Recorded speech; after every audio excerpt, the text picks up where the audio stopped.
graça e a paz, irmãos. Mais uma vez estamos aqui juntos para louvarmos ao Senhor, agradecermos ao Senhor pela semana que Ele nos deu de vida, de vitória, de bênçãos, por mais uma escola dominical que teremos com a bênção do Senhor, aprendendo mais do Senhor e crescendo em graça e conhecimento do Senhor.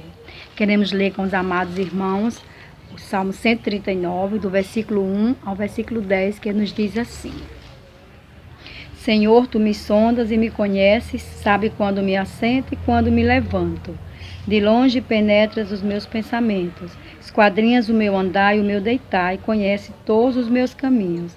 Ainda a palavra não me chegou à língua, e Tu, Senhor, já a conheces toda. Tu me cercas por trás e por diante, e sobre mim pões a mão.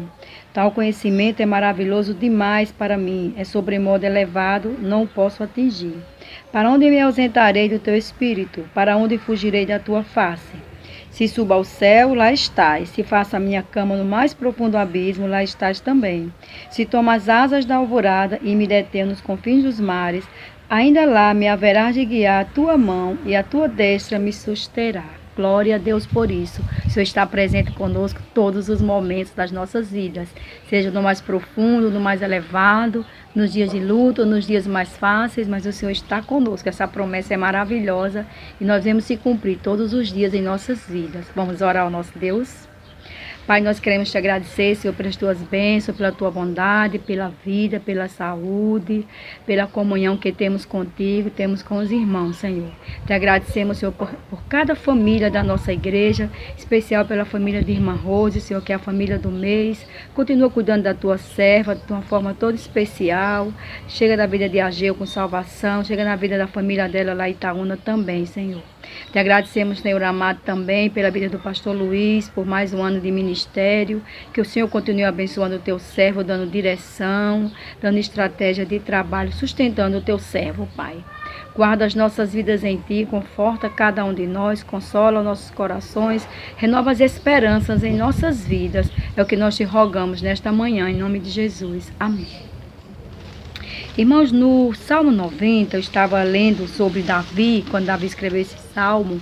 Davi já estava com 80 anos, e ele falou que depois de 80 anos a vida era canseira, era enfado. Davi estava passando por um momento bem difícil, ele tinha trabalhado muitos anos para o seu sogro Jetro, né? E estava naquele tempo saindo do Egito. Mas no meio daquela situação toda que Davi estava vivendo,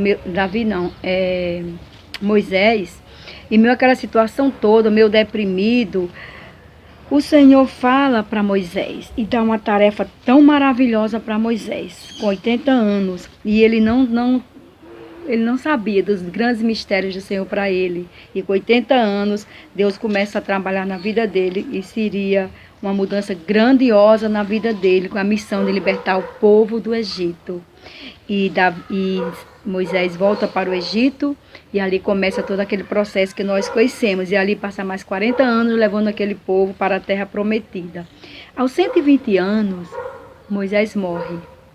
Com a graça de Deus, caminhando com o Senhor. E quando ele escreveu esse Salmo 90, né, ele viveu mais esse tempo todo, mais 40 anos.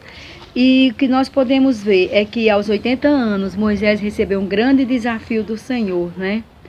E nós recebemos desafios do Senhor e superamos esse desafio. E cada desafio que nós superamos é um renascimento para nós.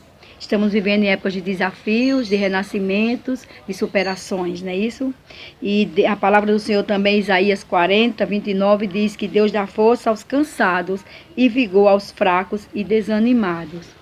Então nós podemos fazer novos voos, maiores voos, porque temos o nosso Deus conosco. Grandes coisas tem feito o Senhor por nós e por isso estamos alegres. O Senhor está conosco no deserto, o Senhor está conosco no vale, o Senhor está conosco todos os dias.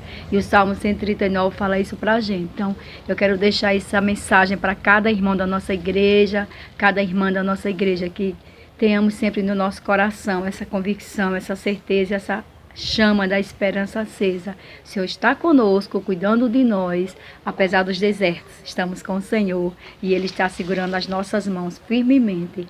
Como é bom ter um Deus que nos ama, que nos sustenta, que sua destra fiel está sempre conosco. Isaías 64:4 diz que Ele trabalha por aqueles que nele esperam. E nós esperamos em quem? No Senhor. Então Ele está trabalhando por nós, confiemos nessa palavra, prossigamos com fé, com esperança, com forças dadas pelo Senhor, com renovação de forças, de energias dadas pelo Senhor. Um feliz domingo a toda a amada igreja. Saudade dos irmãos é grande, mas o Senhor Jesus está conosco, nos abençoando e cuidando de cada um de nós nos mínimos detalhes. A paz do Senhor para todos os amados irmãos e uma feliz escola dominical. Bom estudo para todos, irmãos. Amém? Olá, meus queridos irmãos, graça e paz. Sejam muito bem-vindos à nossa Escola Bíblica Dominical online, à distância. E vamos juntos hoje concluir nossa lição de número 1 na nossa nova revista. E que Deus nos ajude, que nós possamos crescer e nos enriquecer com o conteúdo que será transmitido hoje. Nós vamos, como falei, concluir nossa lição. Tópico 3, adoração ao Deus único. Os irmãos estão vendo aí esta nova tela, né? Diferente, estamos testando aí um novo recurso e espero que dê certo, que nós possamos assimilar o conteúdo para a glória de Deus e para o nosso bem. Bom, vamos juntos então. Vamos lá. Aí está a capa da nossa revistinha, né? A irmã Rose já mostrou essa capa na nossa primeira aula e o título da nossa primeira lição, Ouve Israel, tudo começa aqui. Texto básico, Deuteronômio, capítulo 6, versículo 4. Nós vamos tratar, né, ao longo dessa série de estudos sobre o pecado da idolatria. Veja aí o título da nossa revista, Deuses Demais.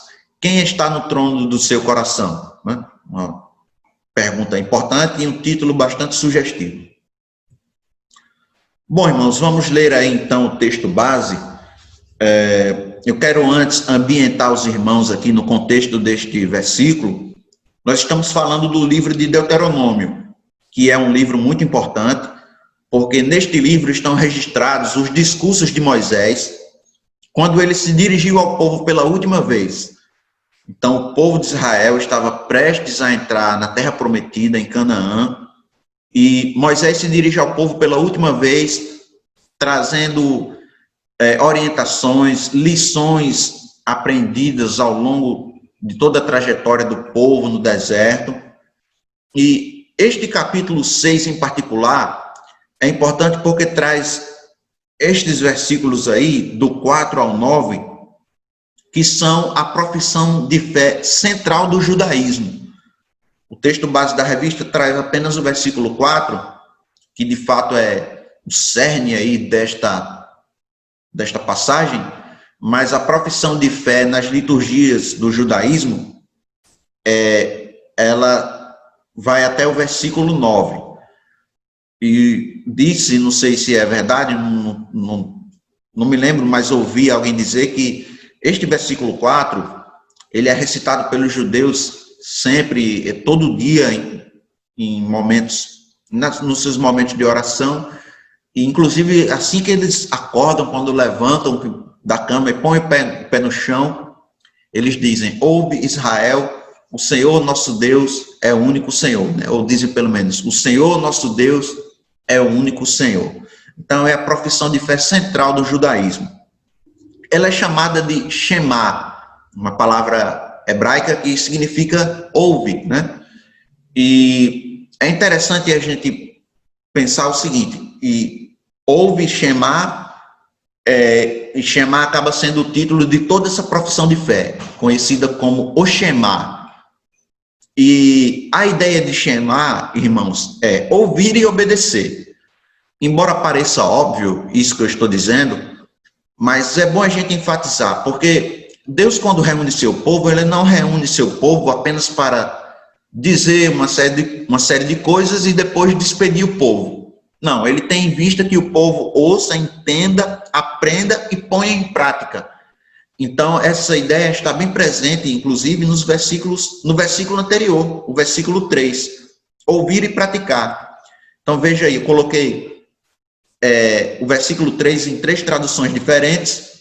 Primeiro na nossa Almeida Revista Atualizada. Acompanhe comigo aí, ó. Ouve, pois, ó Israel, e atenta em o cumprires. Na King James Atualizada. Portanto, ó Israel, ouve e cuida de pôr em prática.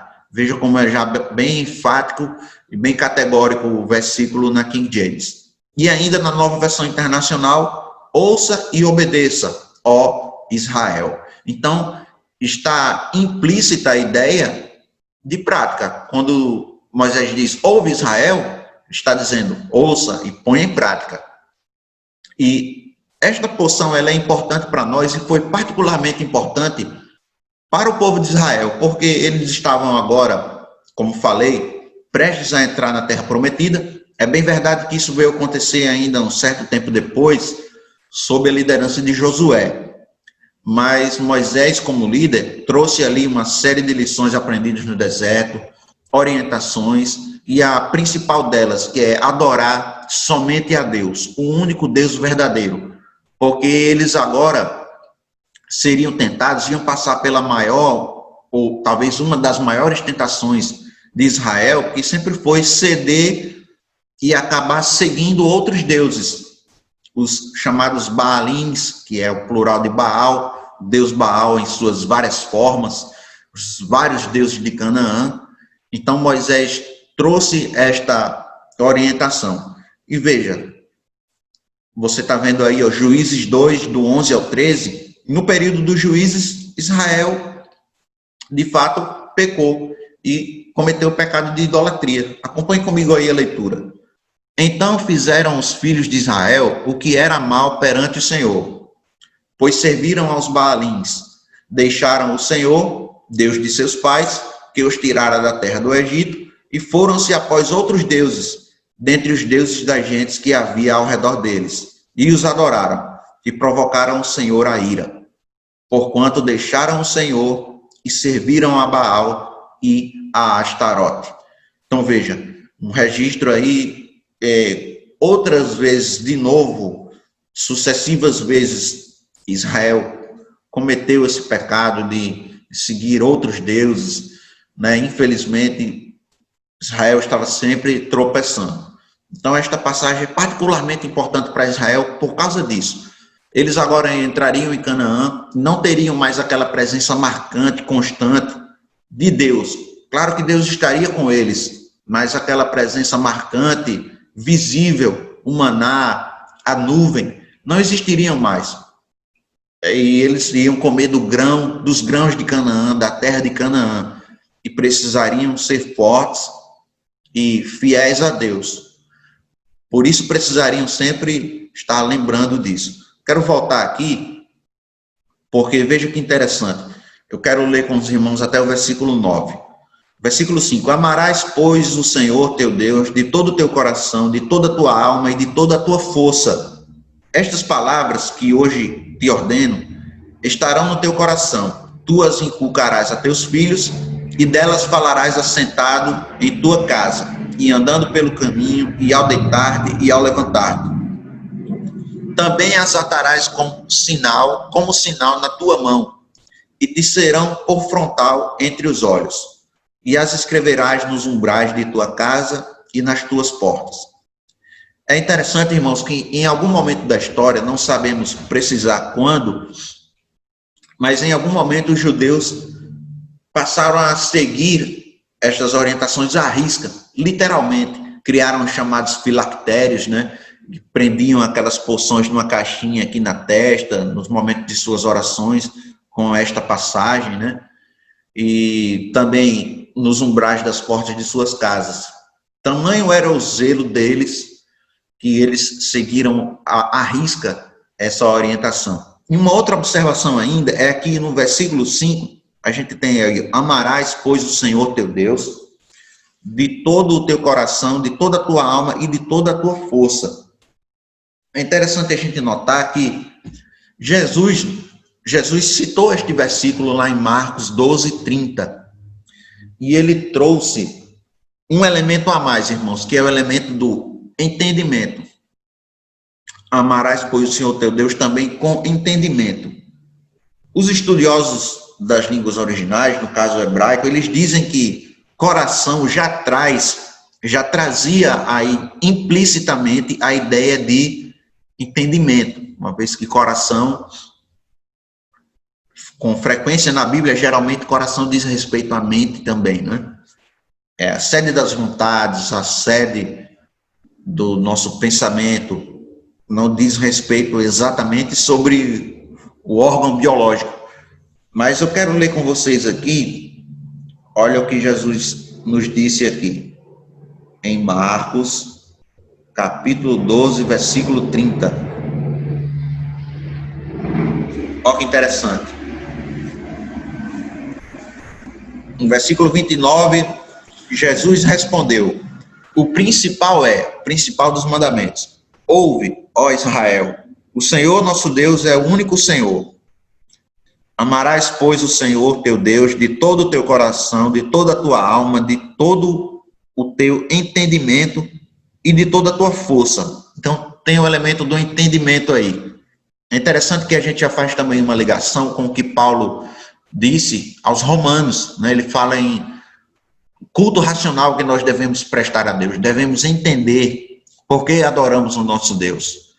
Porque ele é o único Deus, porque ele nos livrou da escravidão do pecado. Israel foi liberto da escravidão do Egito.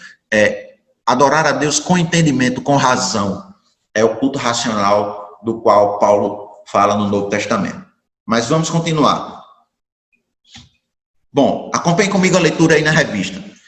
Adoração ao Deus único.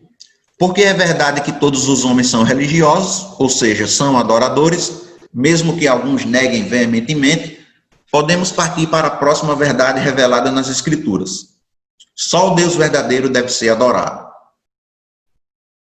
Israel sempre foi chamado a adorar somente ao Deus verdadeiro. A singularidade do Senhor é diametralmente oposta à multiplicidade dos deuses em Canaã.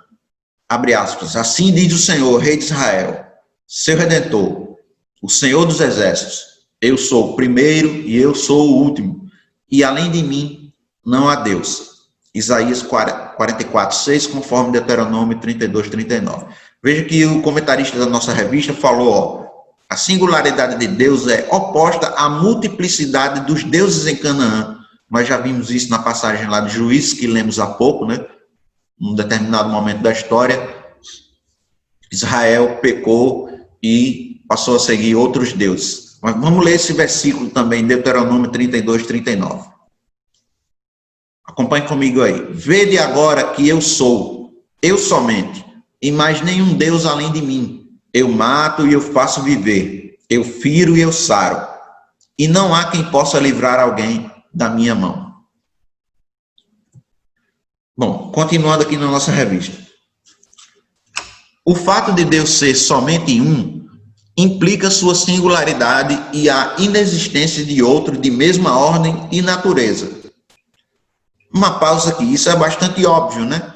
Por inferência lógica, a gente entende que se Deus é somente um, naturalmente, como consequência lógica, consequentemente, isso implica sua singularidade. Se ele é só um, não há outro como ele. Ele é único, por definição. Único, tanto no que diz respeito à quantidade, ele é um só, e único no que diz respeito à sua singularidade, exclusividade. Não há Deus como ele, só ele é assim, ele é um só e só ele é Deus.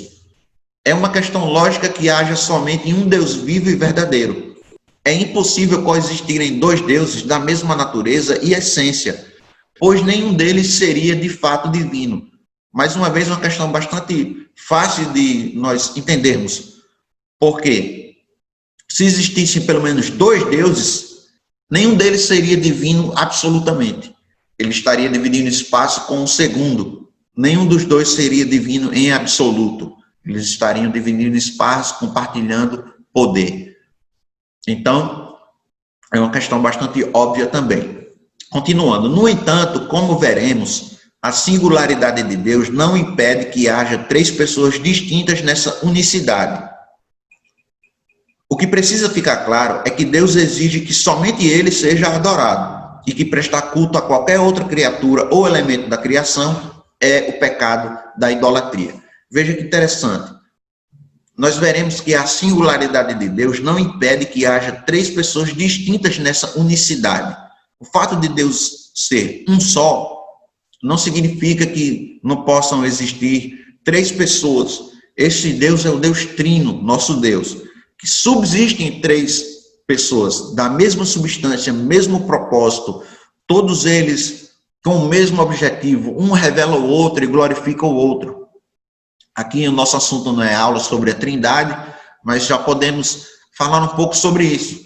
No futuro teremos sim mais oportunidade de estudar esse assunto. Já estudamos no breve catecismo, né? Mas está aí. Nós vamos ver no Novo Testamento, os cristãos já conheceram Jesus, tiveram experiências com o Espírito Santo, sabiam que o Senhor Jesus é Deus, mas isso estava muito claro na mente deles que Deus é um só. Nunca caíram no engano, no equívoco de pensar que existem três deuses diferentes. Né? Vamos ver aqui as passagens. Sim, antes disso, né?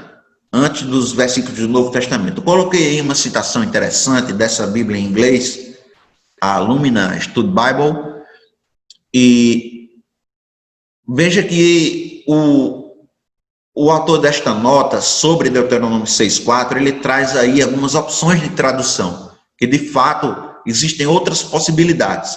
A nossa tradução, Almeida Revista Atualizada, em Deuteronômio 6,4 foi muito feliz, trouxe uma tradução muito boa e completa. Mas acompanhe comigo aí a citação da Lumina Study Bible. Uma opção seria traduzir o verso 4 assim: o Senhor é nosso Deus, o Senhor somente, conforme várias versões da Bíblia em inglês, né? Porque lá no original ele cita as traduções em inglês que eu não coloquei os nomes, né? O Senhor é nosso Deus, o Senhor somente. Isso seria uma afirmação de que o Senhor era o único objeto de devoção deles. Ou seja, o Senhor somente. Somente Ele deve ser nosso objeto de devoção. Esta interpretação encontra suporte nos apelos à fidelidade que se seguem, nos versículos 5 e versículo 14. Ou seja, esta possibilidade de tradução, o Senhor é nosso Deus, o Senhor somente, tem amparo nos versos seguintes. Olha aí o verso 5. Amarás, pois, o Senhor teu Deus, de todo o teu coração, de toda a tua alma e de toda a tua força. Amarás o Senhor. Versículo 14. Não seguirás outros deuses, nenhum dos deuses dos povos que houver à roda de ti. Ou seja, é um apelo à adoração somente a Ele. Somente a Ele. Ele deveria ser o único objeto de devoção deles. E uma outra opção ainda seria a seguinte: o Senhor é nosso Deus, o Senhor é único. Neste caso, o texto estaria afirmando a fidelidade do povo ao Senhor, bem como a superioridade do Senhor em relação a todos os outros deuses. Veja, o Senhor é nosso Deus, o Senhor é único. Ele é singular, exclusivo, não há Deus como Ele, só Ele é assim. Ele é único.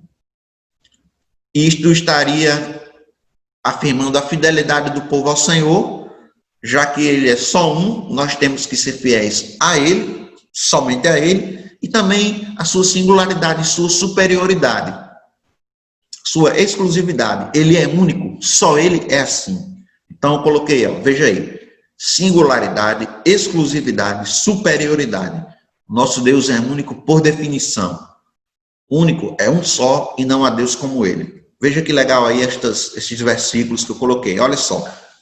Salmo 86, 10. Pois tu és magnífico e realizas milagres maravilhosos. Em verdade, só tu és Deus. Conforme aqui em James. Então, só tu és Deus. Tu és único. Só tu és assim, Senhor. E Êxodo 15, 11. Ó Senhor, quem é como tu entre os deuses? Quem é como tu, glorificado em santidade, terrível em feitos gloriosos, que operas maravilhas? É interessante, irmãos, que este versículo, tirado do Êxodo, é um cântico. E o povo de Israel já havia compreendido, né, muito tempo atrás, esta singularidade de Deus, a sua superioridade. como ele é único e poderoso e excelentíssimo. E expressaram isso no cântico, né? Neste cântico aí, em Êxodo 15, 11. Amém? Continuando. Bom, agora chegamos lá no Novo Testamento. Acompanhe comigo essa leitura aí na nossa revista. O Novo Testamento corrobora esse ensino quando assume a unicidade e singularidade de Deus. Abre aspas. Para nós, há um só Deus, o Pai, de quem são todas as coisas e para quem existimos. Isso é 1 Coríntios 8, 6.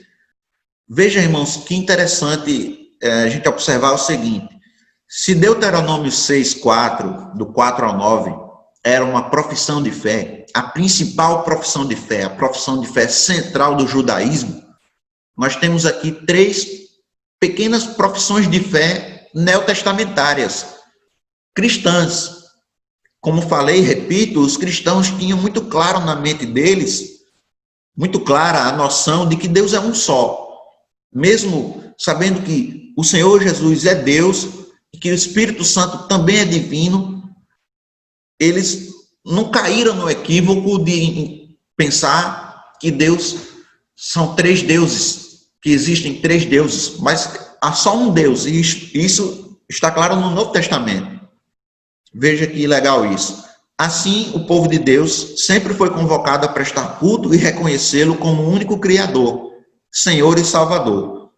Quando aqueles que foram chamados por Deus para adorá-lo se desviaram desse intento, foram duramente advertidos e sofreram graves consequências. A mesma disciplina também pode nos alcançar. É para a disciplina que perseverais. Deus vos trata como filhos, pois que filho há que o pai não corrige, conforme Hebreus 12, 7. Veja aí, a gente leu lá em cima, 1 Coríntios 8, 6, vamos ler agora Gálatas 3, 20 e 1 Timóteo 2, 5. São pequenas profissões de fé, como eu falei, muito importante a gente observar esse detalhe. Ora, o mediador não é de um, mas Deus é um. 1 Timóteo 2,5. Porquanto há um só Deus e um só mediador entre Deus e os homens, Cristo Jesus, homem. Então veja, há um só Deus. Esta é uma declaração neotestamentária. Amém? Bom, assim chegamos ao nosso final, né? Concluímos aqui. Vamos ler a conclusão e temos ainda uma pergunta para aplicação prática. Espero que os irmãos tenham gostado. Não vou me despedir agora, vamos ler primeiro. Conclusão.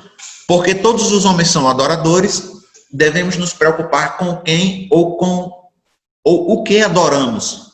Deus é o único Criador e sustentador do universo, merecedor de adoração e louvor. Muito embora alguns homens neguem sua existência e se julguem não religiosos. Compreender a unicidade e singularidade de Deus é essencial para reconhecê-lo como revelado em sua palavra. Amém? Aplicação. Como você pode crescer na adoração do Deus único e verdadeiro? Está aí a pergunta. Pense nisso, reflita e que o Senhor nos abençoe e nos guarde. Até a próxima, se Deus assim permitir. Para mim foi uma grande alegria. Até a próxima. Até mais, querendo Deus. Amém. Estamos finalizando a Escola Bíblica Dominical nesse domingo, em que a palavra do Senhor foi ministrada para os adultos, para os adolescentes e também para as nossas crianças. Bendizemos ao Senhor pela vida dos nossos irmãos e irmãs envolvidos nesta tarefa dominical de ensinar a palavra do Senhor. Muito agradecemos a Deus pela vida da superintendente da Escola Bíblica Dominical. Queremos também orar neste encerramento pela família do mês, a nossa irmã Rose Dantas e família. Oremos ao nosso Deus. Pai amado, nós queremos te agradecer pela bênção da tua palavra ministrada aos adultos, aos adolescentes e às nossas crianças. Bendizemos a ti, Senhor, pela vida dos nossos professores e pela superintendência da Escola Bíblica Dominical. Ajuda-nos, ó Pai amado, a colocar em prática tudo aquilo que aprendemos nesta manhã. Perdoa, Senhor, os nossos pecados, dirija, Senhor, os nossos passos e prepara-nos para logo mais estarmos também na Tua presença, te louvando, te bendizendo e aprendendo do Senhor no culto dominical. Em nome do Senhor Jesus, oramos. Amém, Senhor. Receba a bênção do Senhor. Que a graça do Senhor Jesus, o amor de Deus o Pai, a comunhão, as consolações do Espírito Santo do Senhor sejam sobre todos nós e sobre todo o povo do Senhor, espalhado na face da terra, hoje e para todos sempre. Amém.